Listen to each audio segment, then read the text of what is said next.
A very good afternoon. You're watching Lunchtime News on TV1. For the News First team, I'm Yuki Posha. Let's start off with a look at your headlines for this afternoon.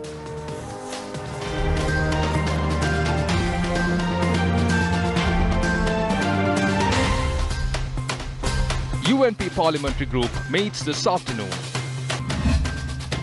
The Islandwide Gamba at the village forums commence today. Tipper trucks transporting Colombo's garbage attacked in Bulletin.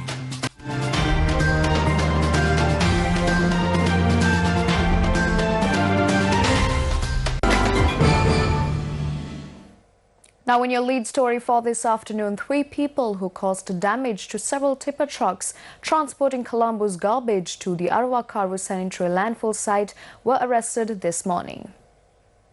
Sri Lanka police said the attack took place early this morning at the Bulletin town.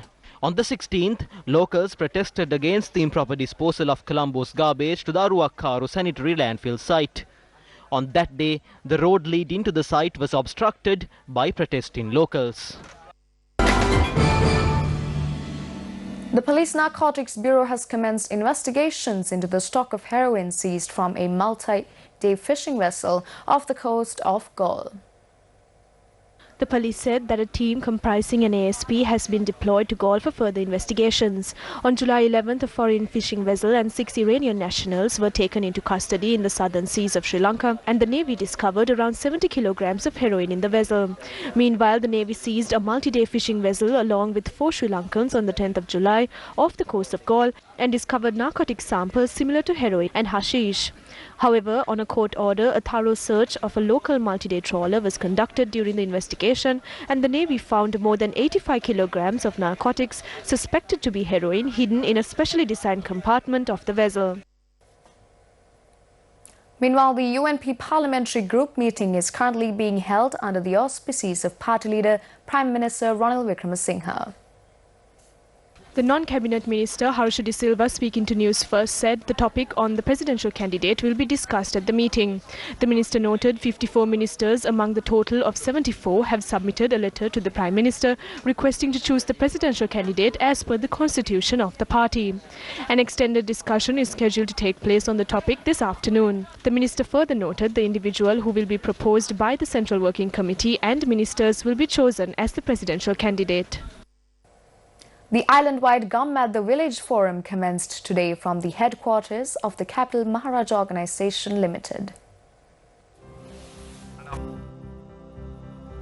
The religious leaders bestowed blessings upon the program following religious observances today.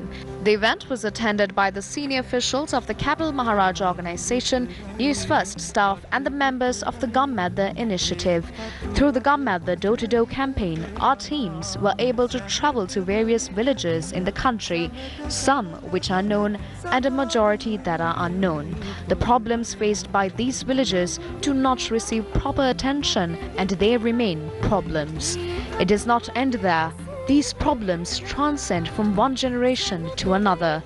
The Islandwide Gamba at the Village Forums aim to create a platform for these problems to be raised so that the voice of these forgotten people receive the attention of the country.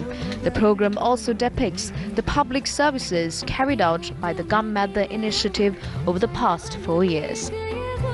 The villagers will be able to actively participate and solve 8 problems that have been identified through the Gamba door-to-door campaign. Placing signatures on a Jana Sannasa or a public epistle requesting lasting solutions to 8 problems identified by the Gamba teams together with the University of Peradeniya will also be done by the villagers.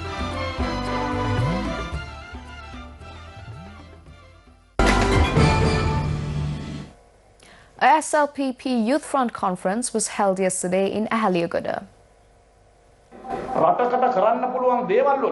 This government has done everything possible to this country, starting from central bank to harbour, airport, expressways and to the farmers' fertilizer.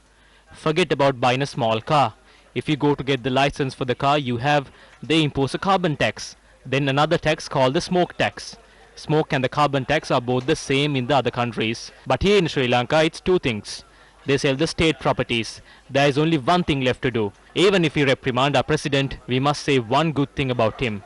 It is the president who is holding those two agreements. Moving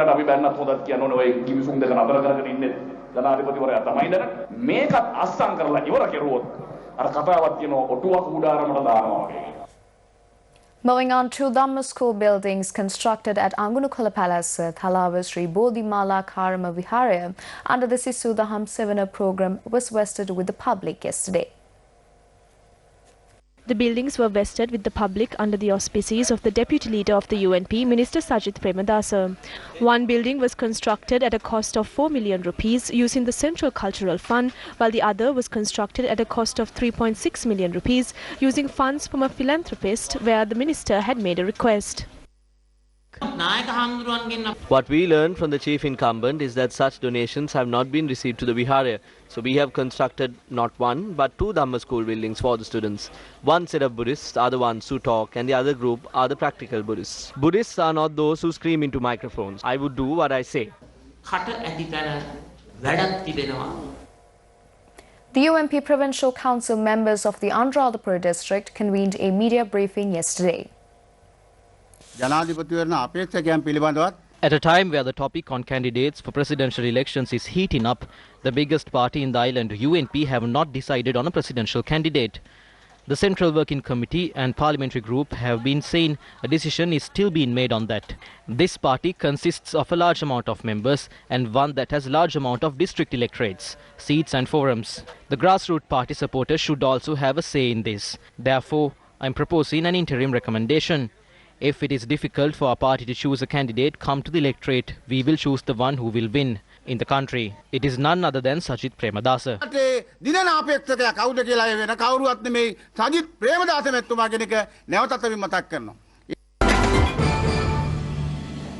A racket of transporting timber from Ritikala Forest Reserve was revealed by the police special forces yesterday.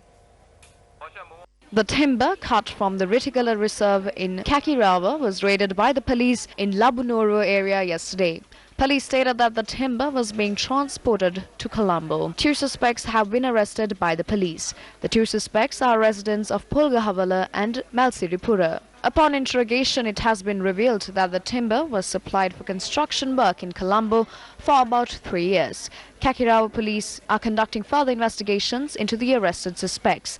The police stated that the suspects are to be produced before the Kakirawa Magistrates Court today. It's a wrap of lunchtime news. For the Newsfirst team, I'm Yuki Posha. Take care and good day.